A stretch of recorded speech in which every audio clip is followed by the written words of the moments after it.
Okey, hari ni aku nak tunjukkan satu fungsi auto follow up dalam Murpati. So, let's say ini ialah kita punya inbox, WhatsApp inbox yang kita dah connect dengan Murpati dan kita dah sync message dan sebagainya. Dan kita ada banyak conversation dalam WhatsApp account ni. Dan normally kita nak follow up sesuatu conversation tu ialah dengan kita go through satu persatu kan, yang mana proses tu akan take time dan most of the time kita akan terlepas pandang. So sekarang ni dalam Murpati kita ada satu fungsi yang dipanggil auto follow up. So macam mana fungsi ni, macam mana kita boleh gunakan fungsi ni ialah, first kali kita kena pergi kepada dekat filter punya icon ni. And then kita boleh klik pada automated follow up setting. And dekat sini kita boleh setkan, kita boleh turn on. And then follow up selepas beberapa hari yang senyap, maknanya prospek tu senyap, tak reply kepada kita punya message. Dan kita nak stop selepas berapa kali kita follow up dan prospek tak reply. Dan kita boleh set nak hantar auto follow up tu pada pukul berapa sampai pukul berapa, okay?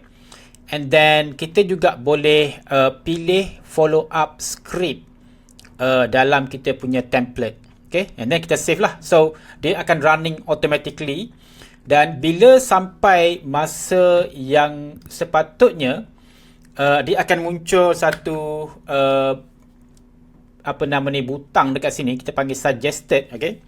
So, butang suggested ni kita klik dan dia akan tunjukkan semua follow up ataupun semua potensi conversation yang kita perlu follow up.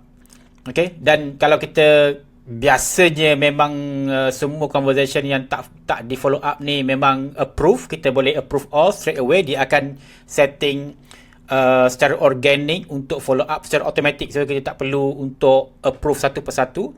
Tapi kadang-kala kita nak kena approve satu persatu, ada kalanya untuk mengelakkan situasi follow up yang memalukan. Maknanya orang tu dah jadi customer, kita follow up lagi kan, so agak memalukan kat situ.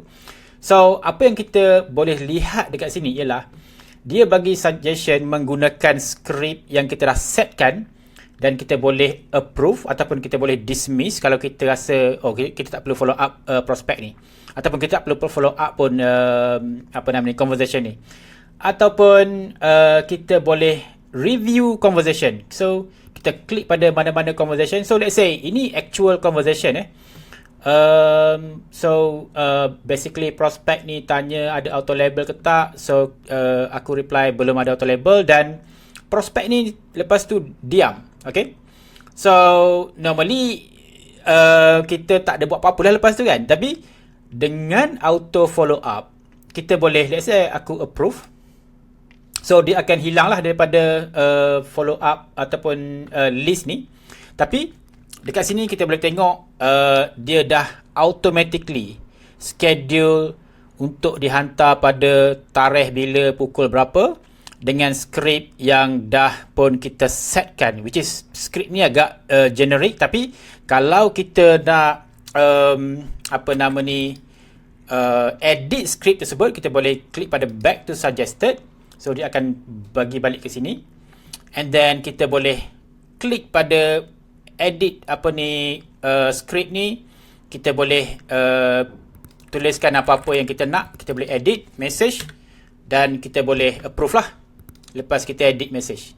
Okay, so sehinggalah masa yang ini tiba, sistem akan hantar follow up ni secara automatik, tak perlu approve dah.